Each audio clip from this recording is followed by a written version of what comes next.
I'm Yia Vang, and I am the chef and owner of Union Hmong Kitchen and also of Vinai restaurant coming out real soon here. Today, we'll be making duck Laab. This is one of my favorite dish I love to make because my dad would make this for us all the time.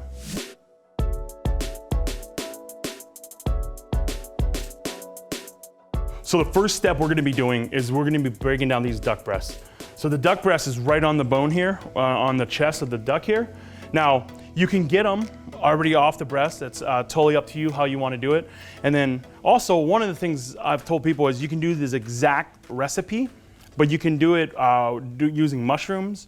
You can use chicken, you can use beef, you can use pork, you can use whatever. Sometimes we even use fish too, so you can use whatever protein you want. But duck was one of those special occasion things that my dad always made for us, so we were always really excited.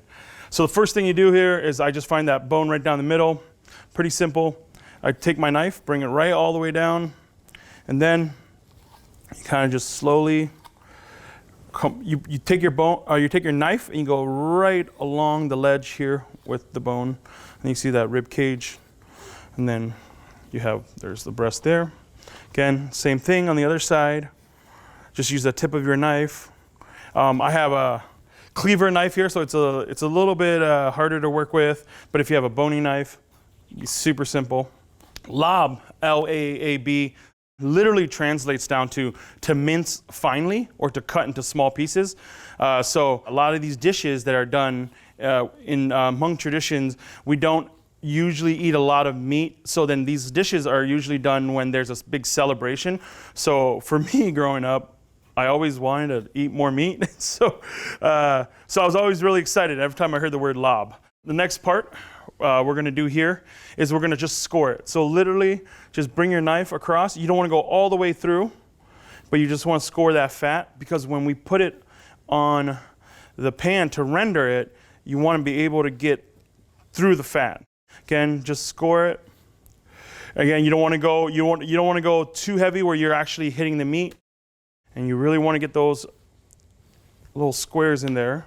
And then when we season this with salt, the salt's gonna help bring up the moisture, and then it's also gonna go right through the skin here, right into the meat. So you wanna be able to season your meat there. And the next project we're working on is our restaurant, Vinai.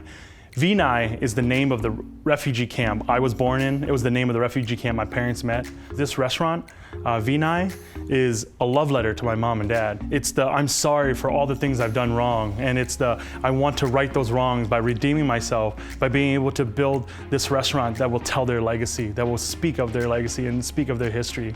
So the next step is we're gonna sear off the duck breast. Now the duck breast has that really big fatty side where we salt it, scored it.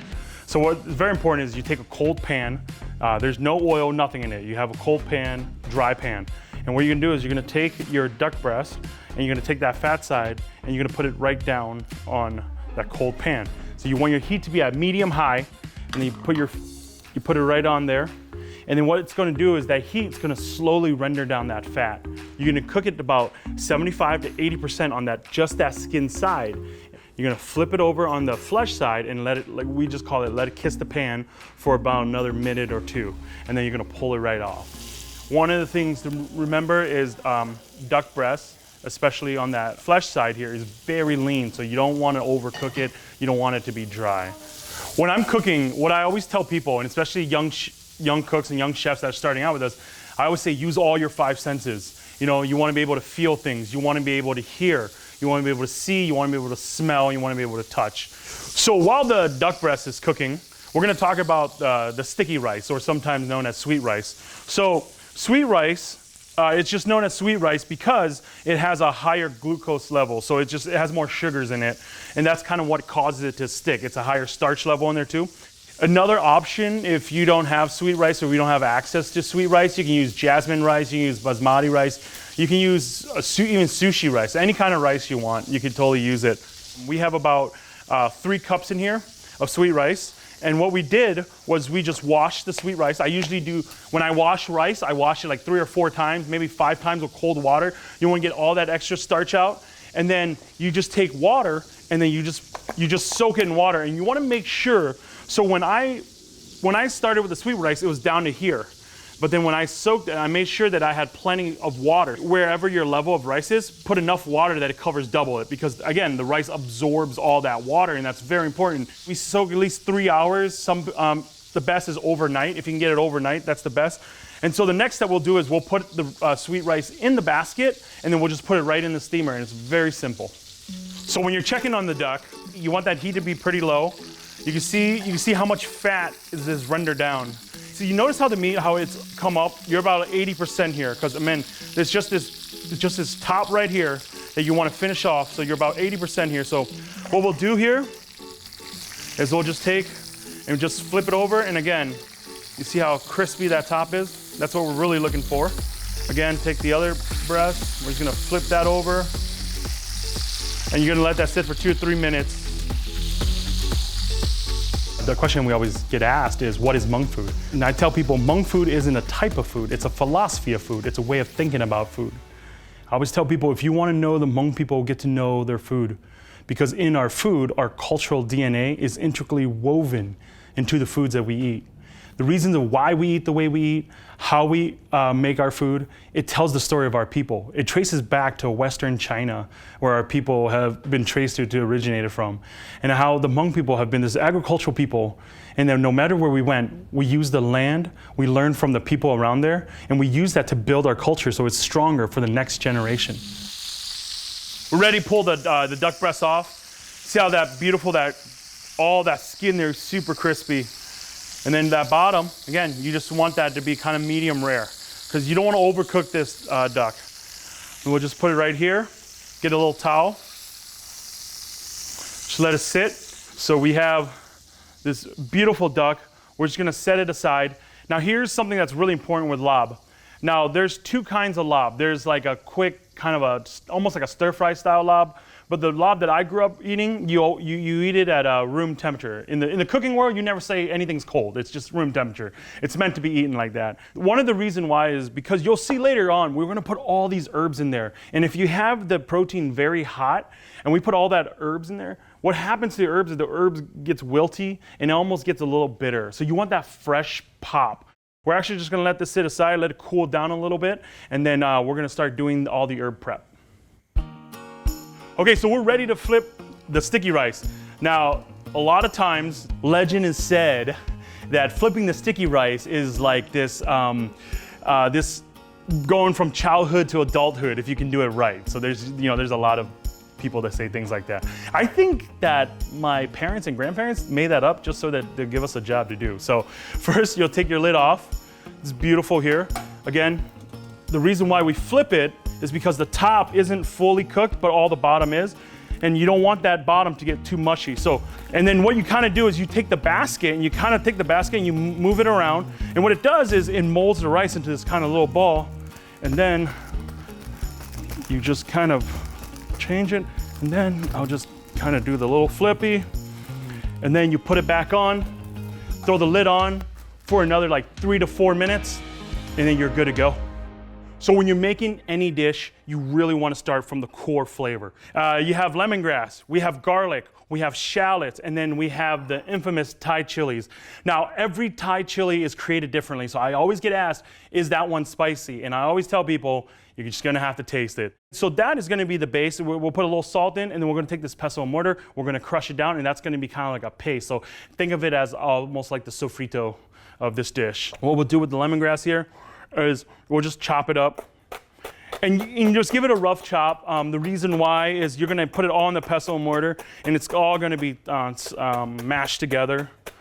Okay, we have pestle and mortar, we'll just throw that in there, okay? And then the next thing is we're gonna take the garlic, just smash it down, and then we can just throw the garlic right in. And I tell people, if you like this dish to be more garlicky, you can throw more garlic in. This is pretty big shallots, we'll just use half.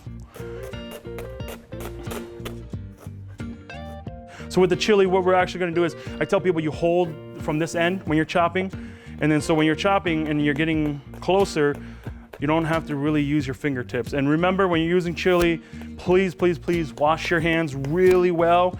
And after you're done washing your hands, wash it again, because you really wanna get this off.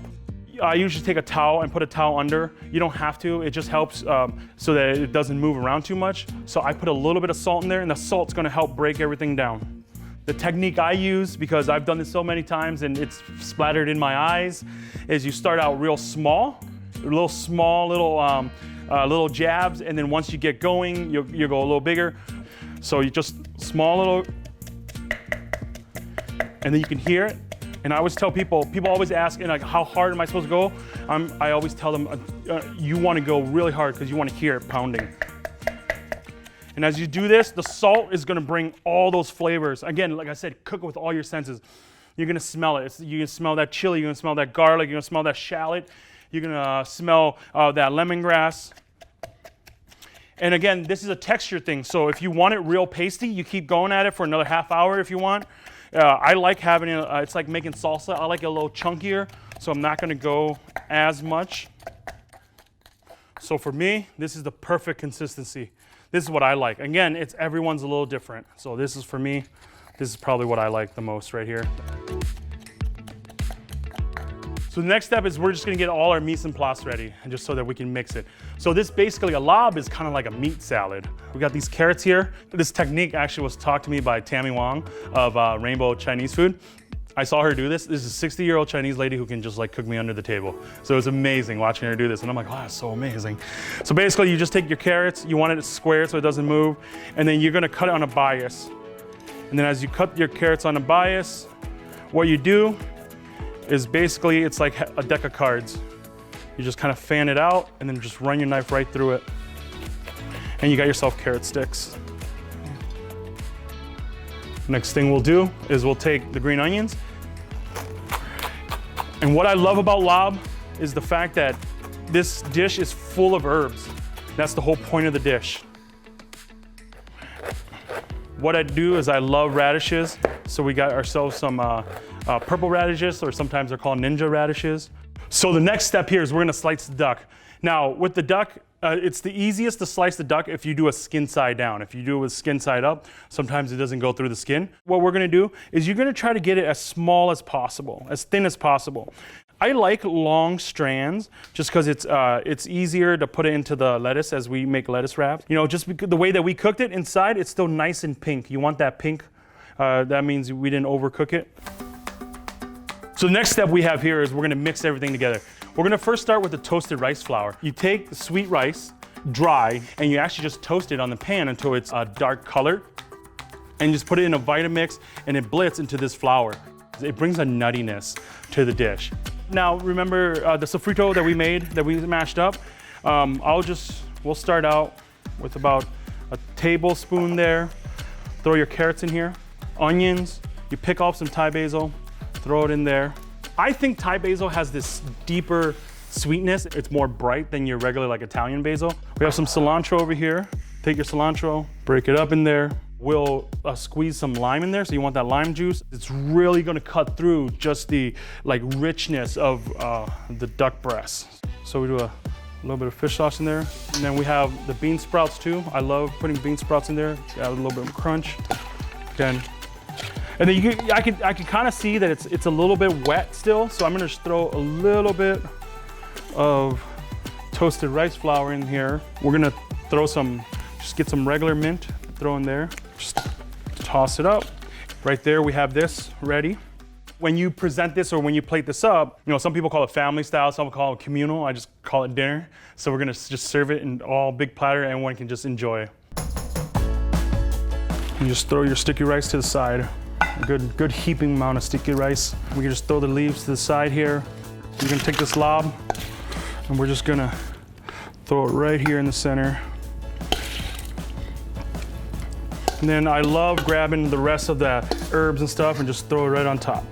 The next move here that we do is we'll grab some of those purple radishes. We'll just throw them around. So, completely finished here. This is my dad's duck laab.